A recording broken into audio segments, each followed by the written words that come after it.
కొత్త కుండతో వచ్చిన కొత్త ధాన్యాన్ని దాంట్లో ఉడికించి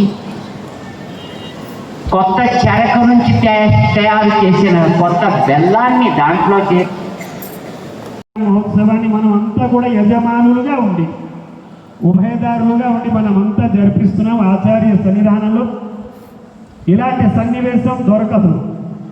తరచు మనకి దివ్య సాకేత మండపంలో జరుగుతుండేది. ఈసారి విశాలమైనటువంటి మండపంలో ఇంతమంది భగవద్బంధువులు మనకి 11వ తేదీ చక్కటి తిరుప్పావై సామూహికంగా ఆచార్య సన్నిధానంలో అందరూ కలిసి పారాయణం చేశారు. ఇవాళ మనం అంతా కలిసి ఆ స్వామి ఈ కళ్యాణ మహోత్సవ